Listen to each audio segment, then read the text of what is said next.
The horror documentary King on Screen will be in theaters Tuesday, August 11th, and available on demand and on Blu-ray September 8th.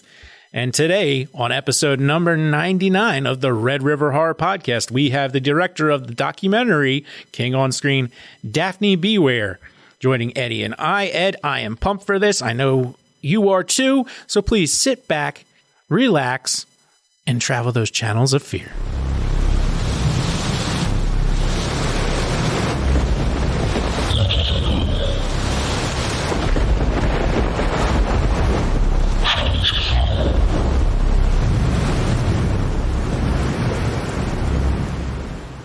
And welcome back to the show. We're with our special guest, Daphné Baiwir.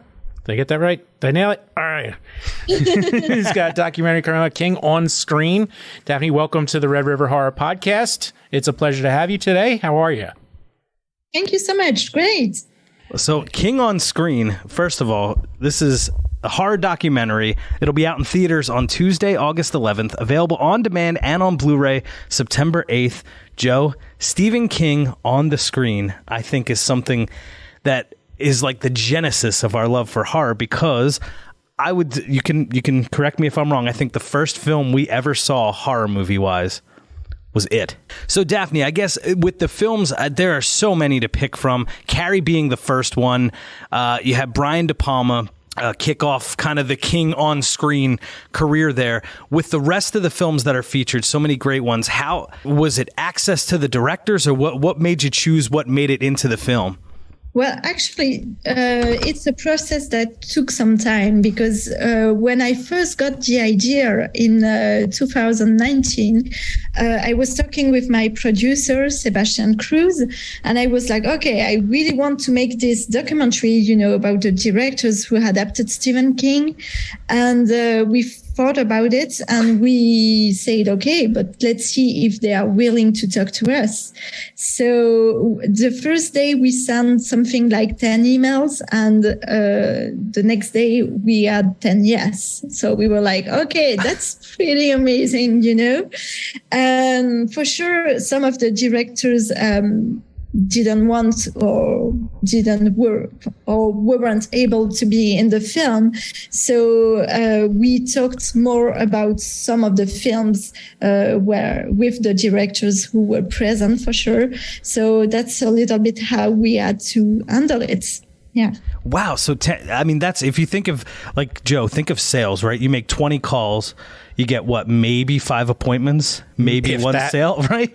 So 10 directors, 10 yeses, all on one. Wow. That's incredible. That has to be so exciting for you, because you, if I read correctly, you grew up in the film industry, like around sets, being around other directors, being around. So, like, what does this mean to you, having that access to, like, so many names that you've heard of before, now getting to have them in a film that you're making? Yeah, that was amazing, actually, because I've always loved the director job. I mean, I grew up on sets and being an actress, and it's something that always fascinated me, the job of the director. So I was always hanging out with directors, trying to understand a little bit how they were working, what was the process. And I was really excited. And in 2013, I started by making my first short film, which was kind of science, not really science fiction, but I mean fantastic, really, in a different universe. And so I made this first short film, and then I made a couple more, and then I started directing documentaries, and finally I think it's the second film. It's the second documentary where I have the ability to talk to directors. And I think it's so fascinating to talk to them, because it's always like you are having a masterclass, It's like going deep into their work, and it's so great to speak with them. Yeah, I can't imagine, especially, I mean, you the subject of Stephen King, who's the most adapted author to the screen, and so, like, was just such a creative mind, and then getting to talk to the creative minds who adapted his creative mind. There's a lot of creativity in this documentary. Yes, completely. I guess you can't say your favorite because everybody agreed to be in the film, but was there anyone that you interviewed for King on Screen? I mean, we're talking Mick Garris, Frank Darabont, Greg Nicotero. Anyone that you spoke to that you would say offered you something that you didn't know before, that you were just like, oh my gosh, like I never thought of that. And like any kind of like light bulb moment, you were like, wow, like I really learned something. Like we all learned something from a documentary, but any directors jump out at you individually? Well, I think, it depends. About some of the films, I learned a lot about what Tom Holland had to say, because it was really interesting to know a little bit about the behind the scene of his films, actually. I knew very little about his process and about his films. I mean, I knew the films, but not about how he made them. So it was really interesting. And of course, talking to Frank Darabont, Greg Nicotero, Mike Flanagan, I mean, each time it was like incredible, just incredible to be able to speak with them and learning a lot, for sure. I'm not sure I can spot one thing in particular that really had an impact, but a lot of things were really so interesting. And I talked with each director for an hour, 2 hours for some. So yeah, you really go through a lot of topics, a lot of things when you are talking to them for so long. So I know obviously we have to be spoiler free. Yes. But one of the things I thought was really cool, I'm glad you brought it up, Matt Flanagan, right? Mike, there you go. Thanks. Now, he was explaining, I can't imagine. I know Stephen King did not like The Shining. It's notorious, like he did not like Kubrick's The Shining. But obviously, audiences really, really did. It's one of the greatest films of all time.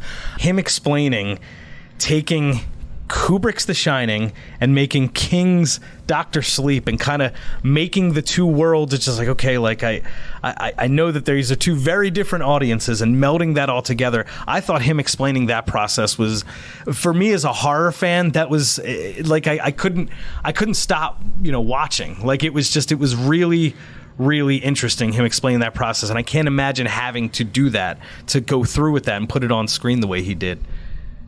Yeah, it's amazing to have this backstory, actually, because even at the beginning of the process while making Dr. Sleep, he talked to Stephen King, and at the beginning King didn't want to, because Mike Flanagan explained that he really wanted to keep the Kubrick's universe, in terms of the set and so it was quite difficult for him to convince King, because he had this first no, and he finally made it. And I think it's great, because when you think about it, for sure, everyone, when you say The Shining, everybody has the same kind of image, in his mind. So going like completely in a different direction, it would have been like, putting it would have been like very difficult. I mean, but still, it's really like you have to walk on tiptoes when you're doing this, because it's so difficult with the fans. You know that you will always have some fans who will be like crazy and say, no, it's how could you do that, and things like that. So. Yeah, that's probably my favorite thing about King, when he has like an appearance and he's, owns that, where it's just like knows that he's going to get negative backlash. Yeah. And a good story in the film, King on Screen, is actually so Joe is a big fan of the Shining, the series, The Shining, that King actually did get to be a part of, like he was acted in. Yeah. So it was, there's a story that develops, I don't know if we can tell it, but there's a story that develops in King on Screen that was really cool, into how Frank Darabont got to make another King film while they were filming that Shining. I don't know. You know me with everything out that way is how much I love going to the Stanley Hotel whenever I'm in Colorado, which was what inspired King. Have you ever been there, Daphne? I haven't, actually. I didn't get the chance, but I really wanted to, because I've seen a lot of pictures of the place, a lot of things and for sure the miniseries directed by Megaris. So I really wanted to, but didn't get the chance yet. I hope you do someday, because it's in Estes Park, Colorado, and it's right next to Rocky Mountain National Park, and it's just one of the most beautiful places I've ever been to. Oh, yeah, I can imagine. Yeah, it must be really special to be there, because it's the place where everything started, for sure. Yeah, and then the funny part is you get in there and you start, you can do a little tour, and you'll see pictures of the guests who also appear in the movie The Shining. Right. Like the twin girls. There's a picture on the wall of the actual people. They're all based on actual guests from the hotel. That was the one thing that really blew me away. So hopefully you get there at some point. I hope so, yeah. Let's see. Now, speaking of in series adaptations, I was curious. So you are also you're a fan of King's, the movie adaptations as well. Do you have a favorite King movie? Yeah, for sure.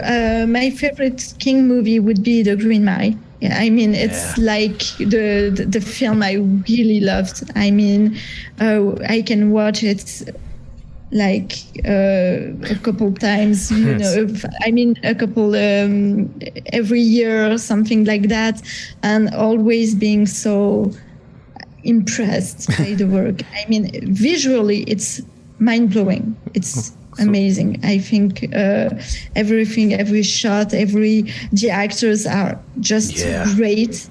And I think, it's one of the best films, because you really, it's 3 hours long. And each time I'm watching it, I'm okay, but there's nothing to cut. It's unbelievable, because everything is perfect. Everything is well balanced, and you're not seeing the time.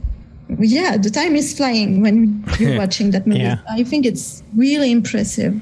Well, I hope you've put in so much work on this documentary, and you've been doing a lot of work promoting it. And I hope at some point you can look to somebody and just say, "I'm tired, boss," and get a break.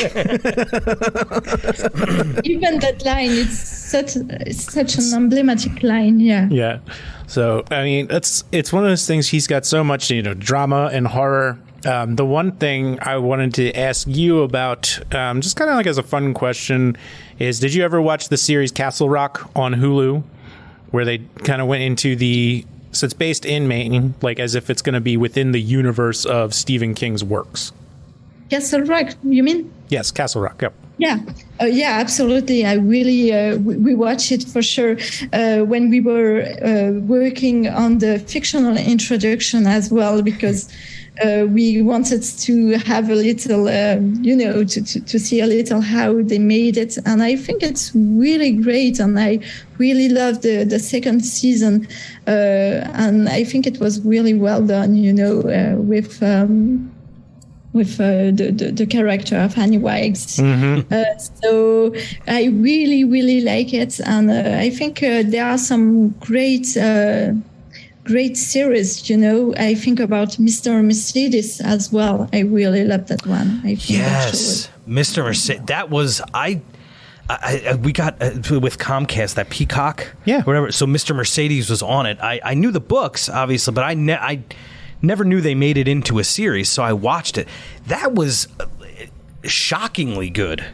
Who's the main actor? He was in Harry Potter. Daniel Radcliffe? No, not that guy. The older guy that played the cop. Oh man. I'm drawing a blank, but we all know who we're talking about. That guy. That was amazing. And it was more. It had supernatural elements, but that was more like a true crime, kind of the battle of good versus evil, old versus young. It was.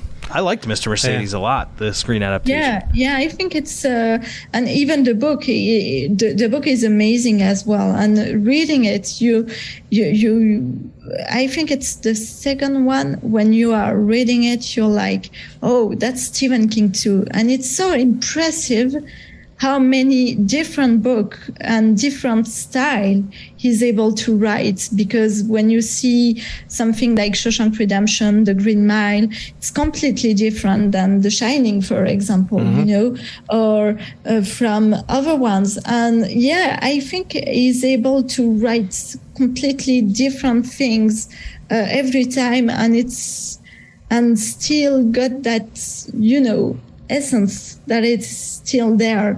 It's something to do with the characters and how many layers there are in each character. So I think it's really interesting. Yeah, well, very, very much so. And there's one Stephen King character that never made it on screen that I was hoping would make it there one day. Can you want to take a guess who that might be, Ed?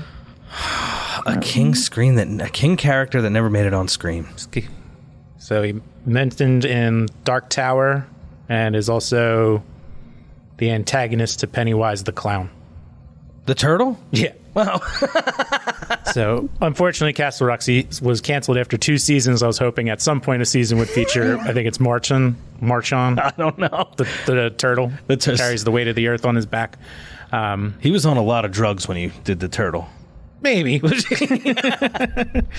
So, I mean, that's kind of like, is there, I don't know how to put this. Was there any characters that you find more fascinating? So, like, outside the Green Mile, like, who are some of the characters that King's written that you find most fascinating, Daphne? Oh, wow. There are so many. I mean, for sure, he wrote one of the most emblematic bad guys with Randall Flagg. You know, I think it's such a great bad guy. Yes.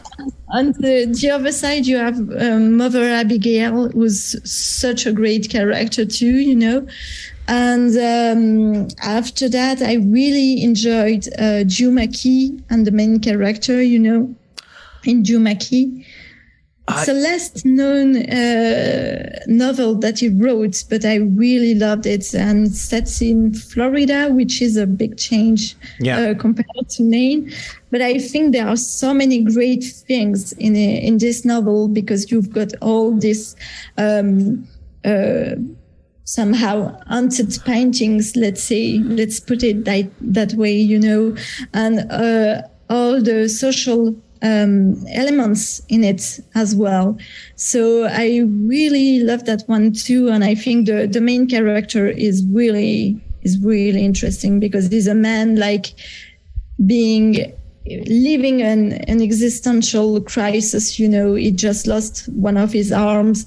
He's like handicapped, and he has to do everything all over. So to learn everything, to start from fresh, and he's like in his 50s, so it's something quite difficult, you know. And at the same time, I think it's a great character, because it's something that we don't see often, and I think he wrote this character perfectly, really.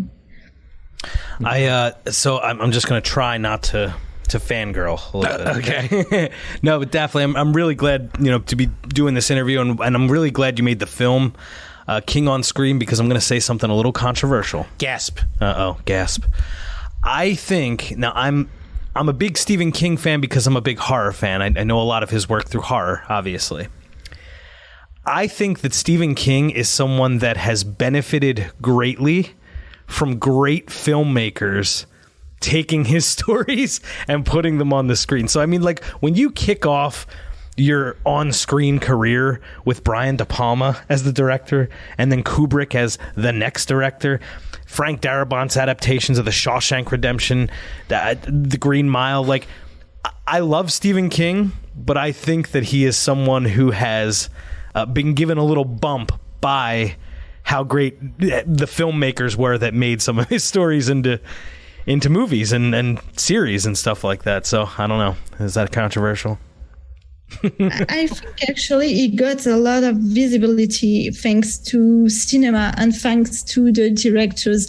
And when you see that still nowadays, when you have a list with like the 50 best movies of all time, Shawshank is always on that list. Yep. And it's something, and actually, it makes me think of something really funny because Stephen King was in a supermarket one day and he saw an old lady and she told him, "Oh, so you the horror guy? I don't like what you wrote. I don't like what you do. You should write nice things like Shawshank Redemption." And he said, "Yeah, but I wrote that one too." And the ladies looked at him and said, "No, you don't." she went away. So I think it's a great story because it shows how many different things he's able to do, and also how Shawshank Redemption was important, in the mind of the people, because it's like one of the best movies ever made. And so I think, it helped King a lot to have great directors adapting his stories, because it's what made him so popular through all the years, I think so. Yeah. I think so. And I don't think it's too controversial because it definitely the movies themselves got me more interested in reading books at a time where that is true. One, I had plenty of video games and other things to do. Yes. And I got interested in, being like, oh, well, now I want to read the book version. I never thought of it that way. Well, I borrowed your copy of it. That's right. Yeah, it was so important. I mean, we're just in that age. Yeah, that was our wheelhouse. That and Shawshank. Shawshank was like super popular. I mean, still is. I mean, that's why. It's I understand it a little better now. But my point was, with all that, I'm just really glad. Like, I just enjoy King on screen so much. I'm glad somebody finally took the time to say, just like, okay, we got to make a movie about these movies. So like King's works on the screen, because it was, you can go down a YouTube rabbit hole and find all the Watch Mojo lists and all the different things. You can see everything that he's done on screen and all that, but to have something to kind of just sit down and say, like, I'm going to plug in for 2 hours, however long, and just watch like all of this history, all of these great stories as they unfolded with the filmmakers who made them. I can't thank you enough for making the film.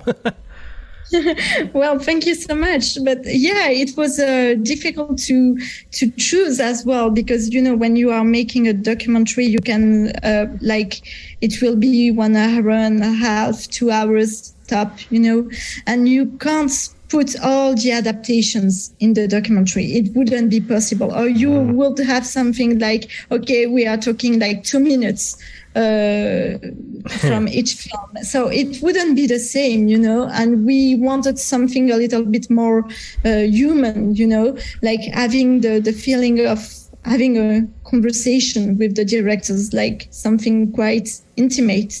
So we thought, okay, well, we'll talk about some of the films, and we couldn't have them all, but it's that's why we are going to make a book, actually, with the full-length interviews, because we thought, okay, they gave us so much, the directors. I've got like more than 40 hours of interviews.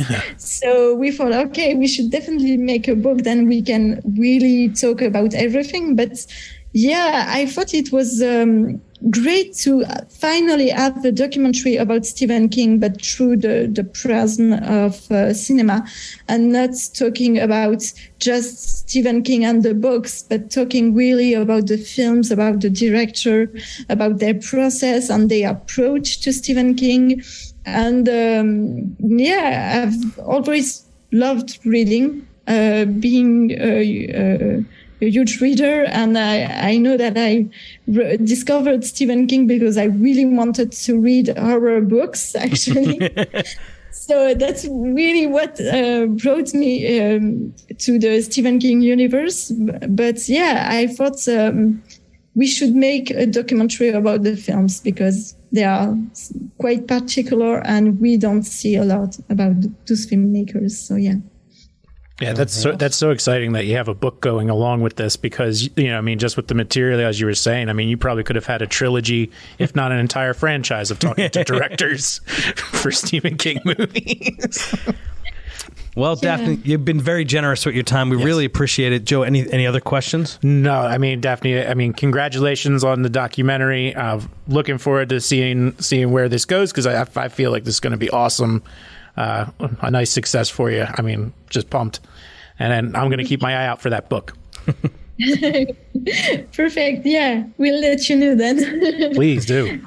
This has been our interview with Daphné Baiwir, maker of the film King on Screen. That's going to be in theaters Tuesday, August 11th, available on demand and on Blu-ray September 8th, and currently sitting at 100% on Rotten Tomatoes right now, Joe. Ooh, I told you. So stay tuned. Yeah. That has been our interview with Daphné Baiwir, the director of King on Screen, going to be in theaters August 11th. And of course, it's going to be on demand and on Blu-ray September 8th. This has been episode number 99 of the Red River Horror Podcast. We are thrilled to celebrate episode number 100 next. So until then, remember to keep traveling those channels of fear.